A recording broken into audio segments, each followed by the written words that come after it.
안녕하세요. 눈을 떠요. 저는 남편. 부인입니다. 아마 청약에 당첨되셨다면 분양권 상태로 입주를 기다리고 계신 분들 계실 텐데요.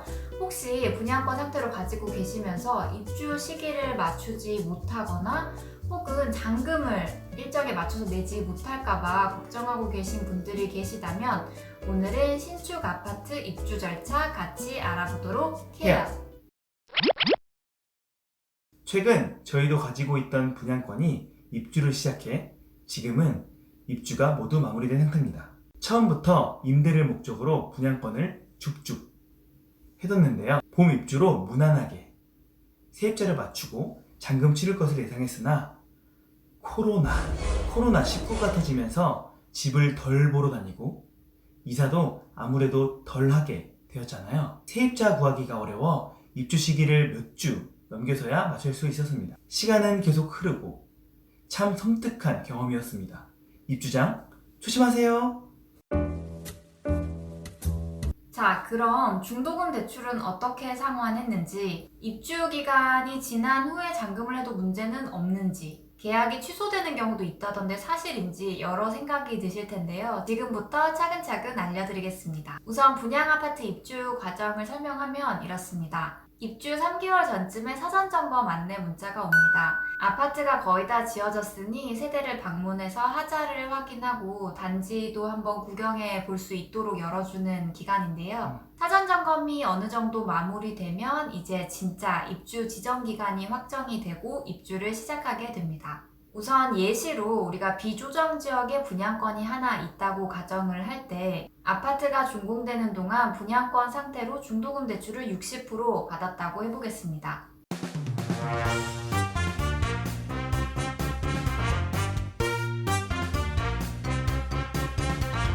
그렇다면 잔금은 계약금을 제외하고 분양가의 약 30%가 남아있겠죠. 그런 상태에서 입주 지정 기간이 정해지고 입주일을 확정하면 입주하면서 중도금 대출 60%를 상환하고 나머지 잔금 30%를 납부하면서 키를 받게 됩니다. 결론적으로 입주 시점에는 분양가의 총 90%의 잔금이 필요하게 되는 것이죠.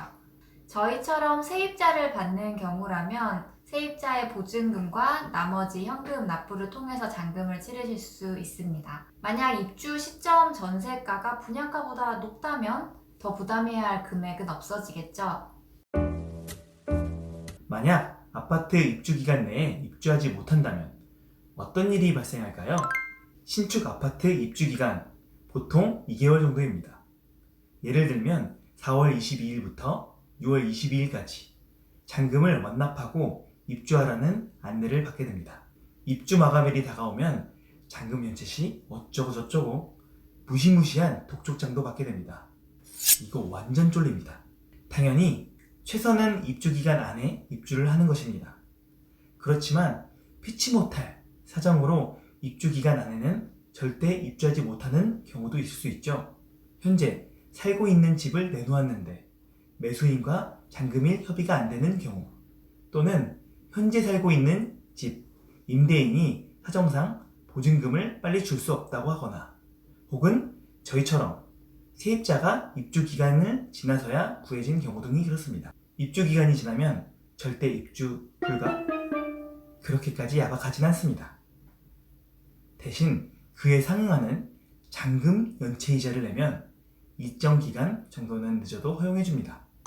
결국은 돈을 내면 당분간은 해결이 가능하다라는 건데요. 자, 입주 기간을 넘기면 우리는 두 가지 문제가 발생합니다.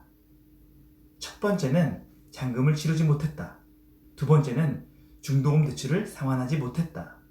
잔금은 건설사마다 조금씩 다르지만 기간 내에 내지 않았다고 해서 바로 계약 해지를 얘기하는 경우는 사실상 많지 않습니다. 대체로는 준비되는 대로 잔금을 내고 등기를 옮길 수 있게 해주는데요. 대신 잔금 연체에 대해 고리의 이자를 받습니다.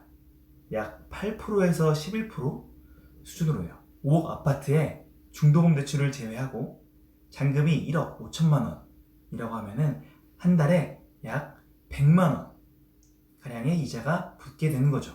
대신 잔금은 말 그대로 분양가에 대한 잔금을 건설사에 지불하지 않은 상태이기 때문에 신용과는 무관합니다. 그러나 중도금 대출은 조금 다릅니다.